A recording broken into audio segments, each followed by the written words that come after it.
আসসালামু আলাইকুম এভরিওয়ান, আমি অদিতি। সবাইকে আমন্ত্রণ জানাচ্ছি আবার নতুন একটা ভ্লগে। আমি ভিডিওতে ভয়েস দিচ্ছি, কিন্তু আমার ছেলের দিকে তাকিয়ে হেসে হেসে আমি দুষ্টুমি করছি যেন সে একটু স্থির থাকে।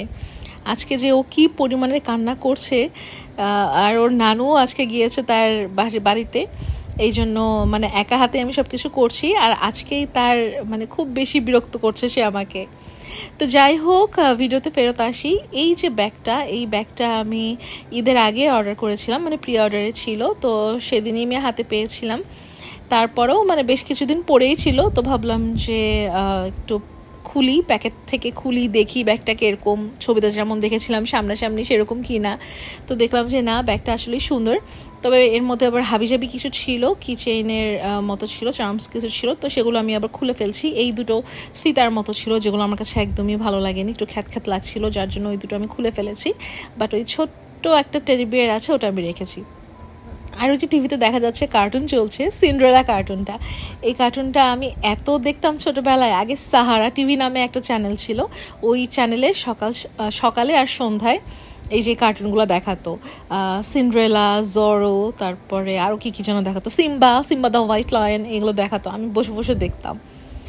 এখন পর্যন্ত আমি ইউটিউবেই সার্চ করে করে এই কার্টুনগুলো বের করে দেখি। তো যাই হোক, আমি টিভি দেখছিলাম আর এখানে আমি ব্যাগটা একটু খুলে দেখাচ্ছিলাম। তো আমার কাছে মানে এই কম দামের মধ্যে না এই ব্যাগটা বেশ ভালোই লেগেছিলো, যার জন্য আমি ব্যাগটা অর্ডার করেছিলাম। তো এই তো আনবক্স করলাম আমার ব্লগে দেওয়ার জন্য। আর বেশ কিছুদিন ধরে ব্লগও শ্যুট করছিলাম না, একটু ব্যস্ততার মধ্যে যাচ্ছিলাম। আর এই যে এইদিকে আমার বর কিছু নতুন নোট আমার জন্য দিচ্ছে। মানে আসলে বিহাইন্ড দ্য সিন তো দেখানো যায় না, সবাই মনে করে আহা কি ভালো জামাই, কিন্তু এইখানে কাহিনী আবার অন্যরকম। যাক, ভিডিওতে সব কিছু ডিটেলস আর বললাম না। এই যে আমি এখন আমার সোনা বাবাটাকে নিয়ে এখানে বসে আছি। আজকে আমি খুব ফাস্ট আমার ভয়েস ওভার দিচ্ছি, কারণ যে কোনো সময় সাহাবীর কান্না করে দিবে, তখন আমার মাথা খারাপ হয়ে যাবে, এই জন্য আমি খুব তাড়াতাড়ি আর কি ভয়েস ওভারটা দিচ্ছি। তো যাই হোক, এই যে এখানে সাহাবীর সোনাকে আমি টাকলু করে দিচ্ছি। ওর চুলগুলো কাটতে আমার কি যে কষ্ট লাগছিল, ওর এত সুন্দর সুন্দর লম্বা লম্বা চুল। এই চুলগুলো আবার কতদিনে বড় হবে আল্লাহই জানে। কিন্তু ওর আসলে অনেক কষ্টই হচ্ছিল, প্রচুর ঘেমে যায়, ওর মাথা এত ঘামে। আমি পরে ভাবলাম যে এত বড় বড় চুল, তার মধ্যে যদি আবার মাথা ঘামে তখন আবার ঠান্ডা লেগে যাবে। তো এই জন্য ডিসিশন নিলাম যে না, চুলটা ফেলেই দিব। তারপরে এই যে আমাদের টাকু বুড়াকে চুল ফেলে দেওয়ার পরে সোনা বাচ্চা।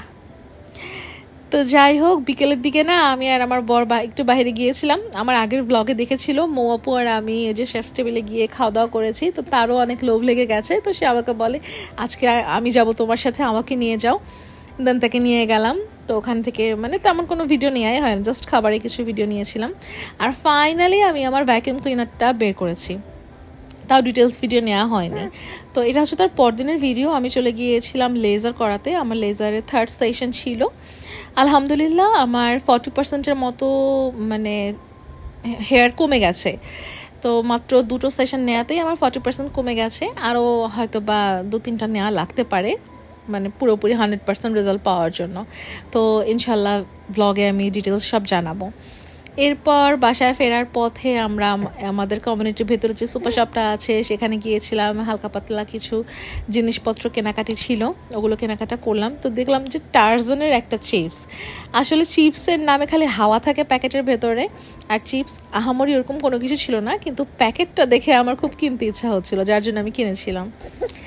তো এনিওয়েজ, এটা হচ্ছে শনিবার দিনের ব্লগ, অর্থাৎ আজকের ভিডিও। আমার ব্লগ কিন্তু রেডিও না, তো ভাবলাম যে না, সকাল সকাল আমি শুরু করি, না হলে আজকে আমি ব্লগ দিতে পারবো না।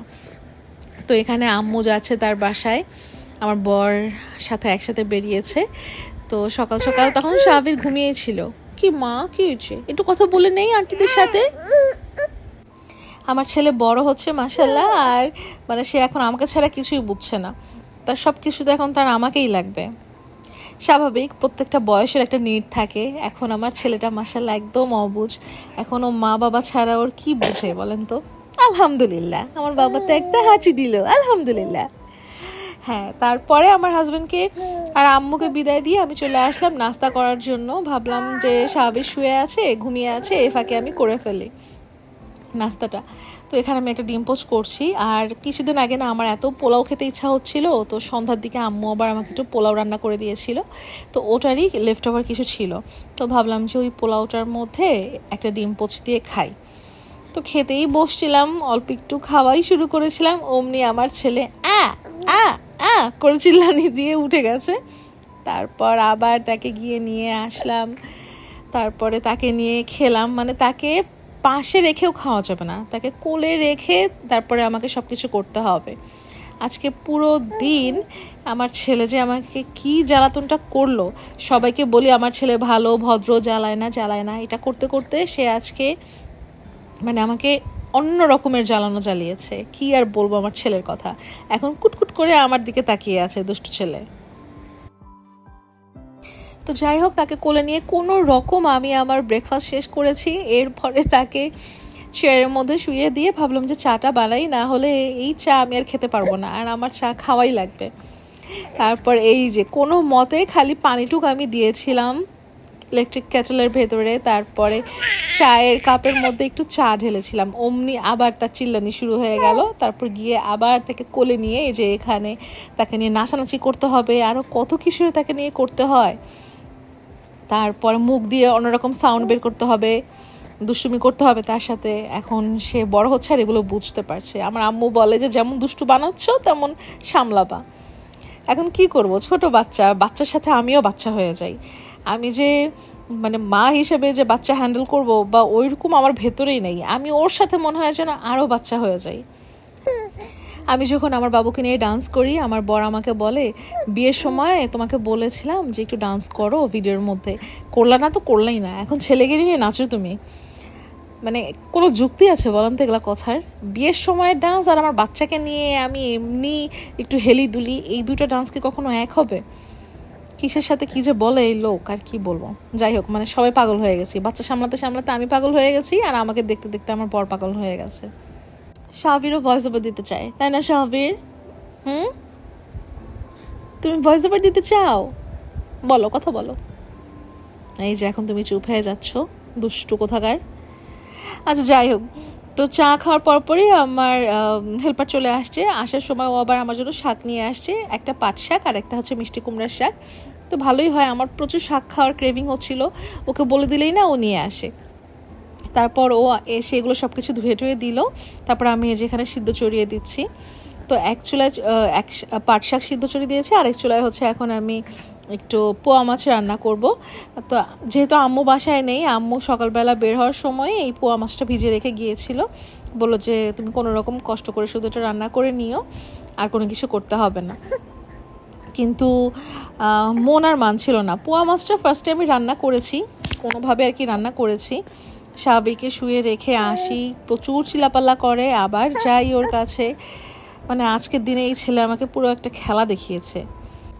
যাই হোক, একটা সময় ছিল যখন আমরা ভোলাতে থাকতাম, ওই সময়েই তো মানে প্রচুর পোয়া মাছ আমার দাদা আনতো, খাওয়া হতো, কিন্তু অত বেশি এটা পছন্দ করতাম না, আমি কোনো মানে স্বাদই পেতাম না। কিন্তু আমার প্রেগনেন্সিতে আমি এত পোয়া মাছ খেয়েছি, ওই ওই ওই ওই ওই ওই। তো যেটা বলছিলাম, আমার প্রেগনেন্সিতে আমি এত বেশি পোয়া মাছ খেয়েছিলাম, কেন জানি ওই সময় আমার পোয়া মাছটা খেতে খুব ভালো লাগতো, আর আমি প্রচুর খেয়েছিলাম। এর আগেও বোধহয় কোনো একটা ভ্লগে বলেছিলাম। তো সেই থেকে না আমার এই পোয়া মাছ খাওয়ার একটা নেশা হয়ে গেছে। এখন আমি মানে খুব পোয়া মাছ খাই, আমার বাসায় এই মাছটা থাকবেই। তো যাই হোক, ওইখানে পোয়া মাছ আমি মানে ঝোলের পানি টানি সব কিছু দেওয়া হয়ে গেছে। তারপর পাট শাকও আমার সিদ্ধ হয়ে গেছে। এরপর হচ্ছে কুমড়া শাকটা আমি আবার সিদ্ধ করে নিয়েছি। ভেবেছিলাম কুমড়া শাকটা আজকে রান্না করব, পরে ভাবলাম যে না, আম্মু এলে রান্না করব, কারণ আমার আম্মুরও এই কুমড়া শাক খুব পছন্দ, তো আম্মু এলেই এটা খাওয়া হবে। তো এই জন্যটা আমি আর রান্না করলাম না, রেখে দিয়েছি। আর এই যে দেখেন আমার পাখির হাত, কারণ সে কোনোভাবেই তাকে রেখে আমি রান্নাঘরে আসতে পারছিলাম না, তাকে কোলে রেখেই এখন আমি রান্না করছি। তো ওই যে বলছিলাম, মন মানছিল না মাত্র একটা তরকারি রান্না করতে, কারণ পরের দিন আমার বরের আবার ভার্সিটি আছে, তাকে খাবার দিতে হবে। তো একটা খাবার তাকে কি দেই, এই জন্য সাথে আরেকটা কিছু করার জন্য তো ফ্রিজে দেখলাম যে ইলিশ মাছের কান, লেজ এগুলো আছে, মাথা এসব আছে, তো ভাবলাম যে এগুলো দিয়েই চাল কুমড়া একটা রান্না করি। আমার বর না বাজারে গিয়ে খুব কচি একটা চাল কুমড়া নিয়ে আসছিল, তো ভাবলাম যে আজকে ওটাই রান্না করে ফেলি। তো এই তো সেভাবে এখানে রান্না করছি। আর আমার ছেলে তো আমার কোলেই আছে, কত কষ্ট করে যে আমার রান্না করতে হয়েছে। কিন্তু তারপরও আমি যেটা বুঝলাম যে আমার ছেলেকে নিয়ে আমি রান্না করছি, এত কষ্ট হচ্ছে, কিন্তু তারপর ওর উপর আমার একটুকু রাগ আসছে না, কোনো বিরক্ত আসছে না। মানে আমার মনে হচ্ছে যে না, ওর জন্য আমি সব করতে পারবো, সব। আমার যত কষ্টই হোক না কেন, আমার কষ্ট আমার কাছে কষ্ট মনে হচ্ছে না। আমি আরও এনজয় করছি যে না, এটাও মানে জীবনের একটা ধাপ। তো এনিওয়েজ, আজকে আমার সাহাবির বুড়ার সাথে ভয়েস ওভার দিলাম, খুব মজা লাগলো। তো আজকের ভিডিও পর্যন্তই ছিল। ভিডিও যদি ভালো লেগে থাকে, like, comment, share and subscribe করে দিতে পারেন। দেখো ইনশাআল্লাহ নেক্সট ব্লগে। টিল দেন টেক কেয়ার, আল্লাহ হাফেজ।